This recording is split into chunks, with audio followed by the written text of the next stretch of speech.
A Swift Kick in the Ass, episode 23. All big changes start with a swift kick in the ass. Join the journey of lifelong friends, John Curren and Tom Stewart, as they make conventional thought bend over and take a boot to the keister. Warning, listeners may notice a force equal to or greater than needed to get your ass moving. A swift kick in the ass. Living life on your terms. Welcome, I'm Tom Stewart, and I'm joined with my lifelong friend, John Curren. And this is a follow-up to our episode 21 and 22, which was called Boot to the Ass. And that's where we discussed the mental strategies for getting in shape, and me and John were going to kind of change things and try to get our body in shape before the new year started. And the new year has come and gone. And John, do you feel in shape yet? I know I'm not in shape. I think I'm in better shape than I was when we first started talking now. I mean, am I as far along as I'd like to be? Am I back into my full routine? No, I'm nowhere even close. But I am making small baby steps. I have been trying to walk more. I've been stretching more, doing kind of calisthenics type of exercises just to try to limber up and kind of get moving and get flowing again. But I'm not on a regular schedule. Now, the thing is that if they didn't listen to the other episodes, basically I was going through that next morning, wake up at 5 o'clock in the morning. I had made a deal with my wife because she's up early and she's into CrossFit, and she does CrossFit every morning at 5. So she was like, she would wake me up and I'd start hitting the weights and try not to have any excuses not to do what I needed to do. And then you called me the next day and you're like, hey, did you wake up at 5 o'clock in the morning? And I was like, no, didn't happen. Well, I have to admit, Tom, I knew you weren't going to.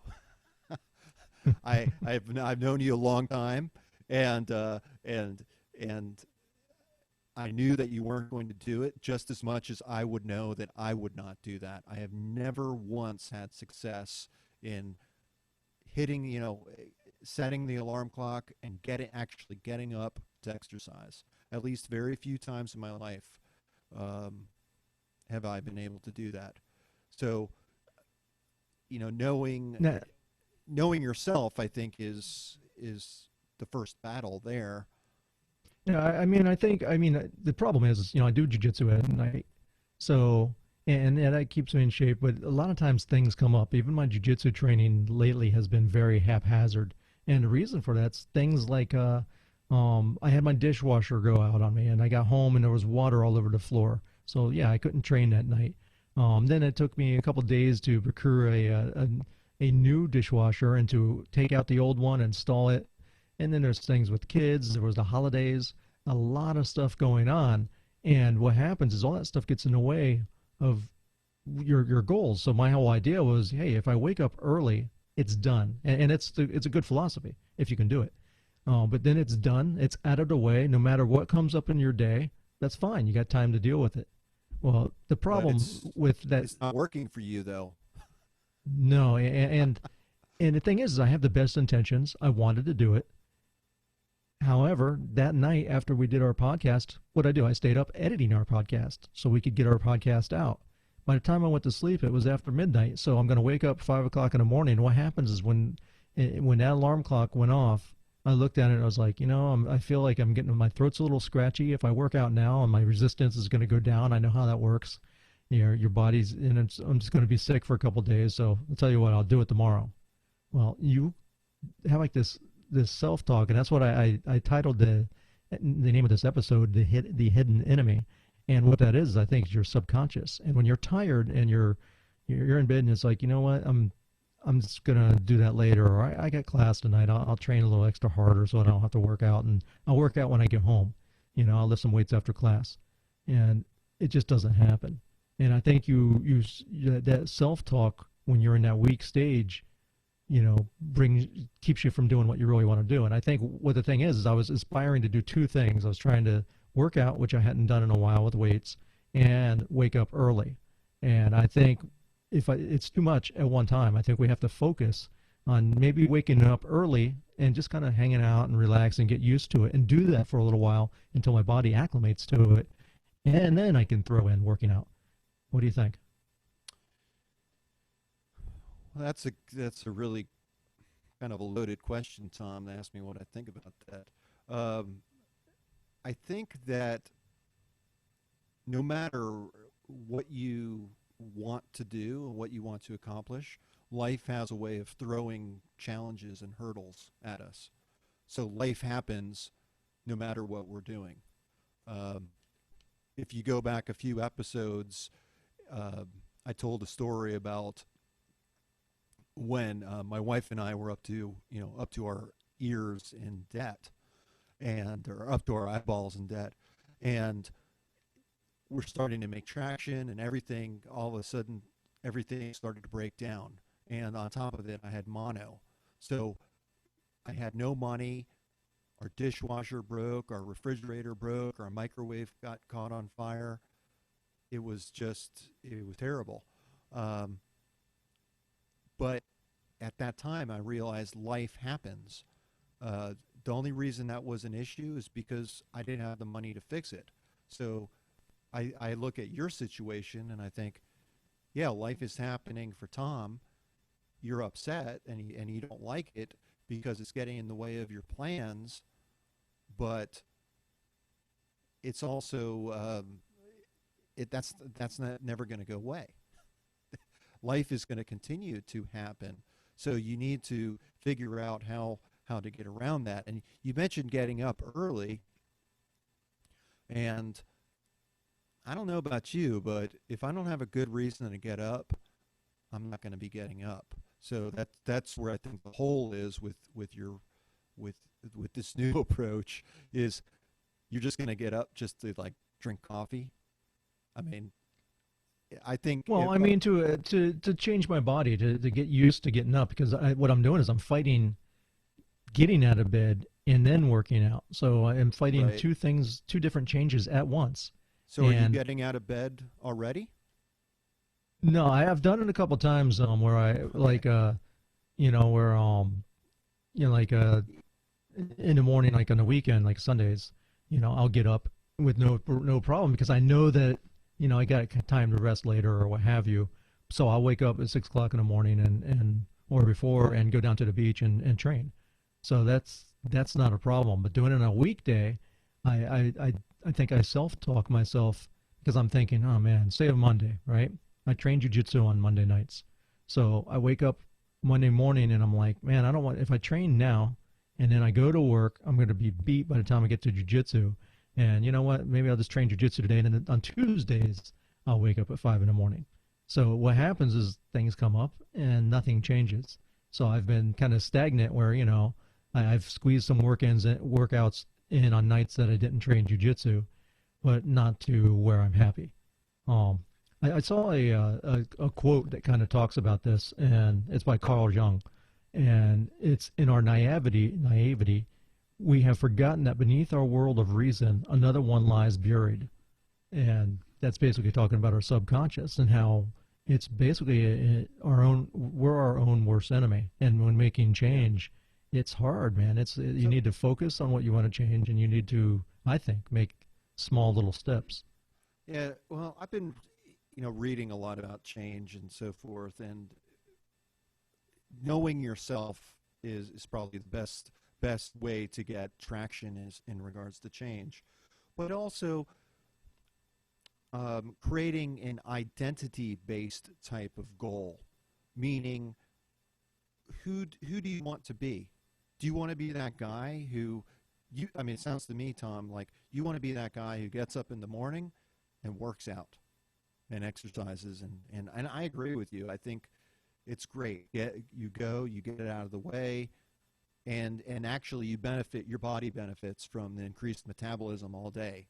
There's been studies left and right show that But the exercise in thing the morning is good. is I don't want to wake up. I think part of me doesn't want to wake because I'm not a morning person and I don't train well in the morning. I just think that's the most logical time for me to Hmm. train.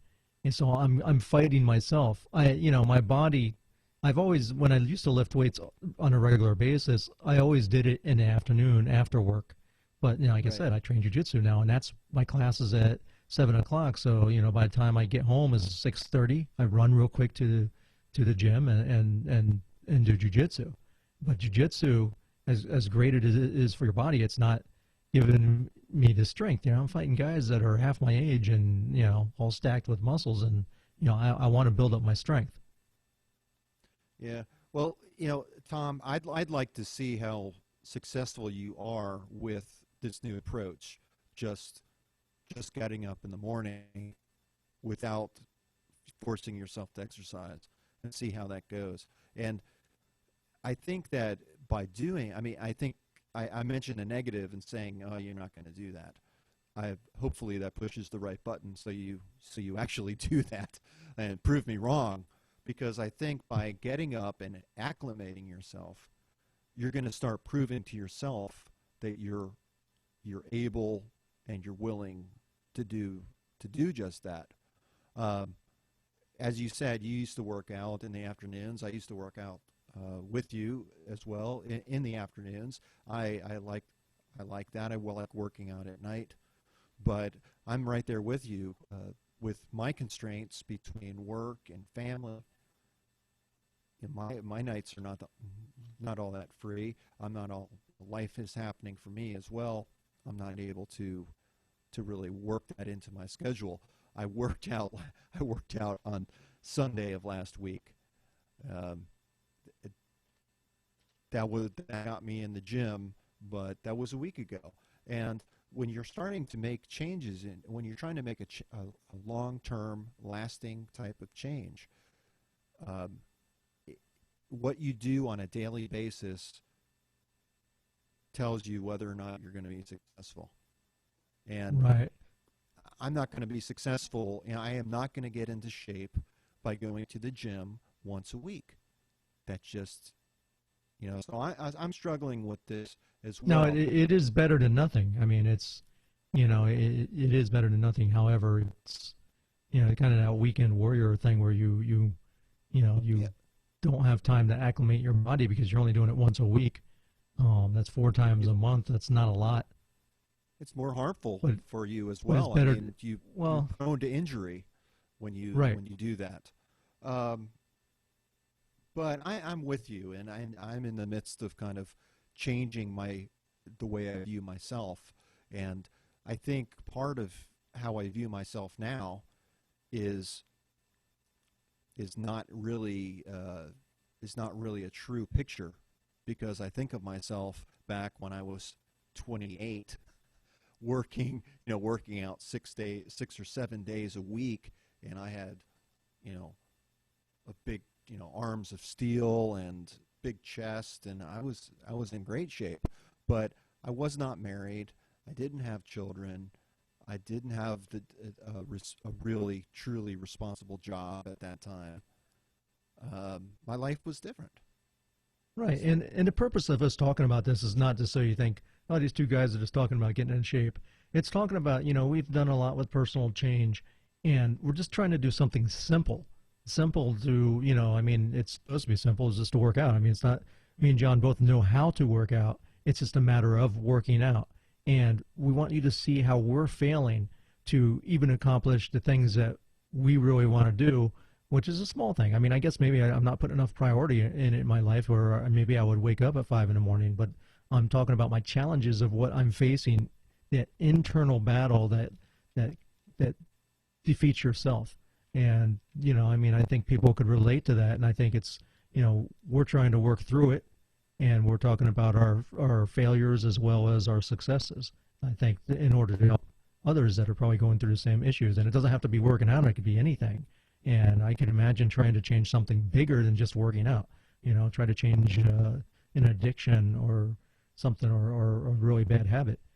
Quit smoking. That's yeah, well, you've quit smoking before, John, right? oh yeah, absolutely. Uh, that was about 15 years ago now, and I'm glad that you brought that up, because change does impact the way you view yourself. And I am a non-smoker.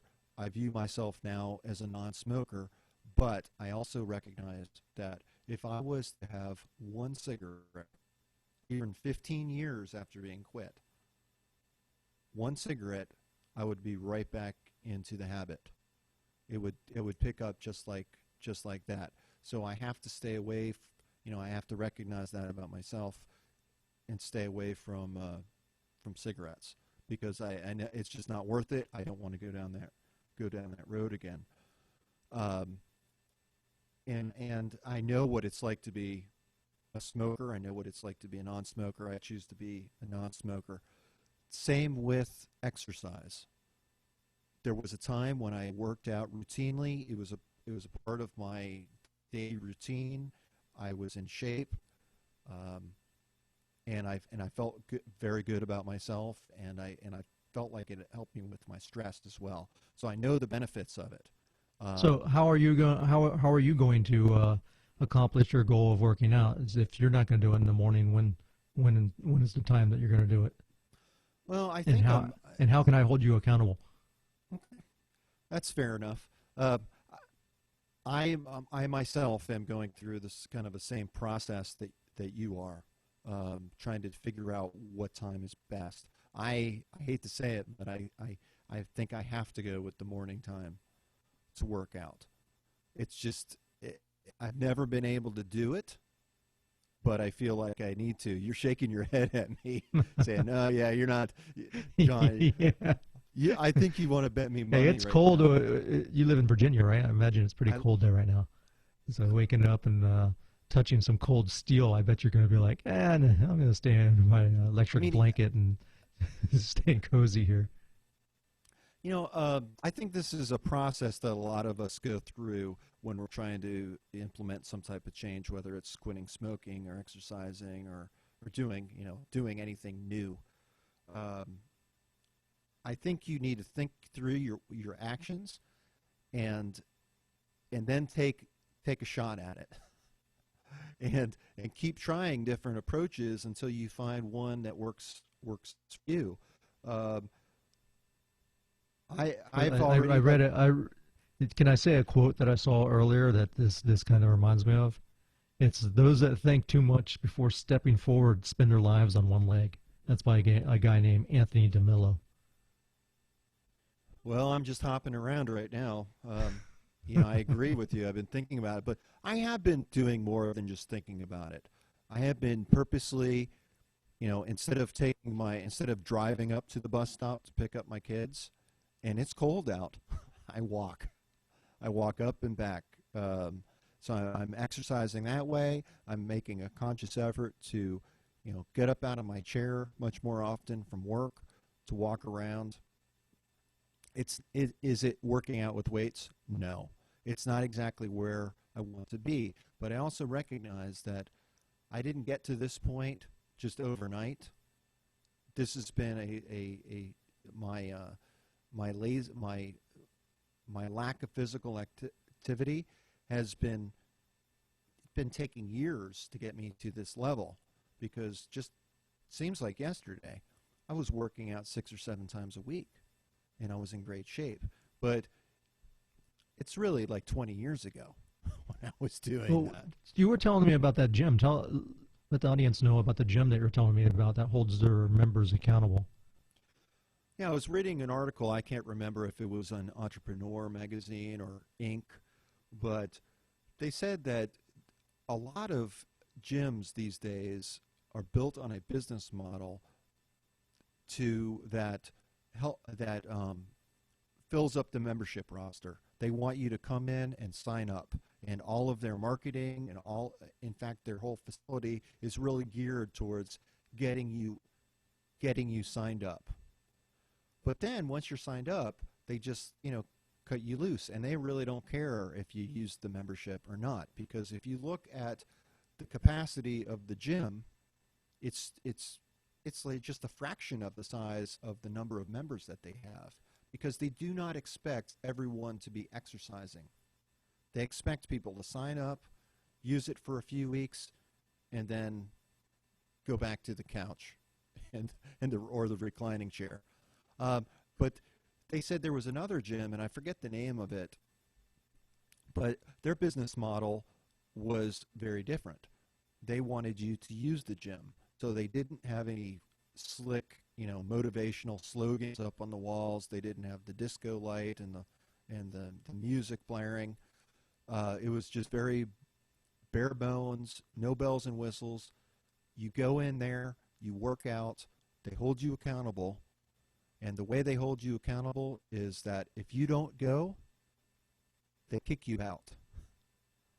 They'll even refund your money if you don't go in there, and they charge a lot of money to do that. It's a good idea because it also makes them exclusive. I mean, you have to earn the right to train there. And it's funny. Jiu-jitsu, or not every school, but a lot of jiu-jitsu schools, you get certain privileges when you go up in the ranks. And one of the things I know we're doing at our school to motivate some of the younger belts is to, everyone has to wear a white gi. Everyone's wearing that's the outfit that they wear. But in jiu-jitsu, you can also wear blue and black. There's and there's a few other ones, like sometimes you'll see like an off thing, like a red one. But the thing is our school is making a policy where you can't wear a blue or black one unless you're a purple belt or higher, which is halfway. That's probably spending several years on the mat before you ever get that opportunity, because it kind of builds privilege into the staying around and training instead of just coming and showing up. Kind of gives you motivation to stay around and do something different. I know that sounds stupid, just a small thing like that, but when it's like anything. If you see someone, like I'm watching Sons of Anarchy. Have you ever seen that? About the motorcycle gang? No, or but motorcycle club. I've heard a lot of and they're all based on a brotherhood, and you have to earn your patches. You have to earn your way in. You have to be a prospect for a year or longer, if they're actually interested in you, and prove yourself before you actually get initiated and become part of the club.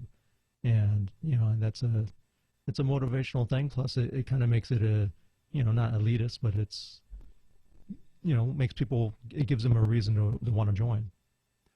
Yeah, and I think that's what that club is doing.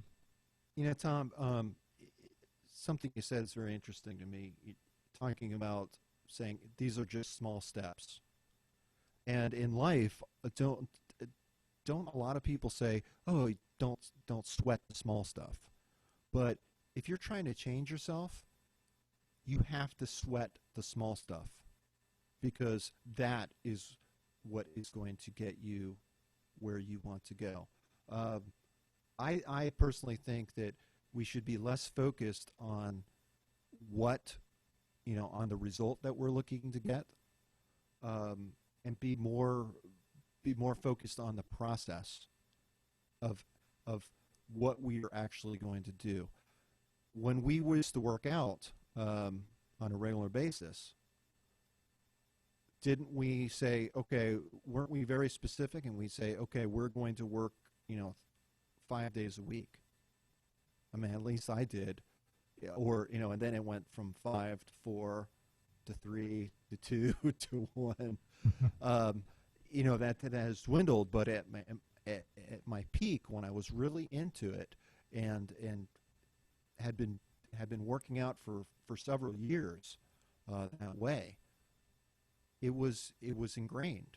I had a routine, and I knew that if I didn't go one day, I was going to go the next day. So you gotta also focus on what you want and not what you fear, right?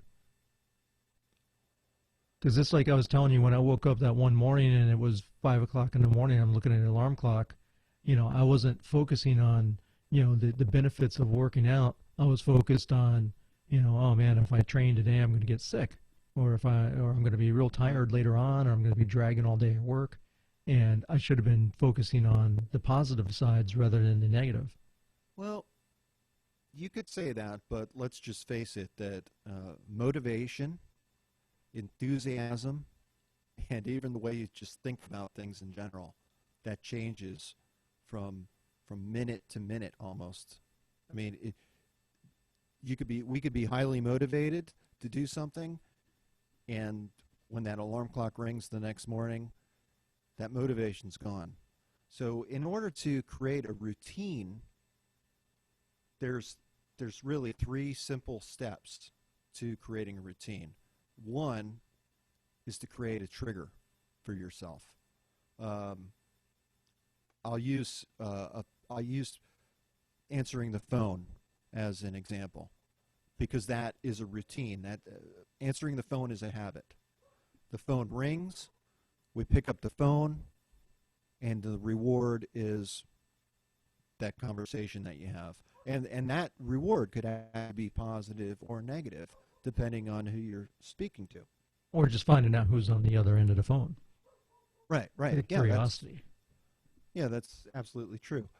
So maybe the trick for you, Tom, is to, maybe that trigger needs to be your alarm clock.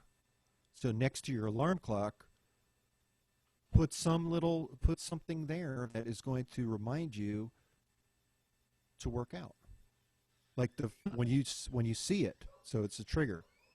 I'm gonna take my head and I'll take a cutout in Photoshop of some bodybuilder body, and I'll put my head on top of it. That I don't know how well that will work. But I want to wake up like Eddie Murphy did in what was the movie where he woke up and he had the symphony playing for him real gently, so he wakes up and he Coming has to all the America. harem there. Yeah, coming to America. That's how I want to wake up. All right.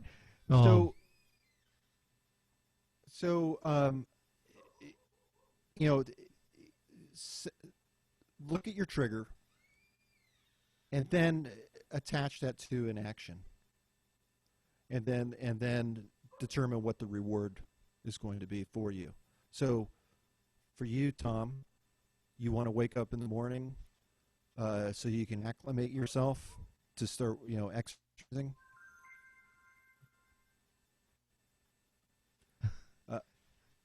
Is that a dog barking in the background? Is that from your area or is it mine? It's for mine. Okay. This anyways, is real, John, people. yeah, This is real. we're getting to like a half hour mark, so we should probably wrap this up and not, or we just really wanted to show how we had made it a goal and are failing at it. So we wanted to share it, so it kind of gives an insight to what's going on, and if you're trying to make change in your life, and you're not alone. If you fall down, you just get back up and try again and try to figure out what went wrong to correct it, to course correct, right? A series of miniature kicks in the ass to keep you on your track and on your path. Okay. Well, before we end, Tom, let me ask you this, because I need to kind of answer this for myself. How can you make it easy to say, yes, I'm going to get up and I'm going to exercise? I mean, how can you make yourself an offer that you can't refuse? You already told me, and I'll just share it. Okay. You told me that it would be so much easier for you to wake up if your wife would just have sex with you in the morning. That would get you up out of bed. Yeah, that would, but that'd be hard when she's getting ready to go out the door at 5 a.m. to go to CrossFit. So for me to pull that off, I'd have to wake up a lot 4:45. But I guess. Actually, I take that back. We got kids, man. We only got 5 minutes before someone comes knocking at the door. Yeah, so think about how you can make yourself an offer that you can't refuse, and how you could say no. And I'm going to do this too, and maybe we can pick this up at another time. But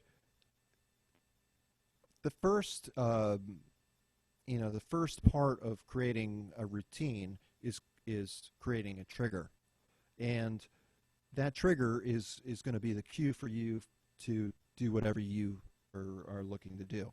So here's the homework. one, create a list, or it's creating two lists.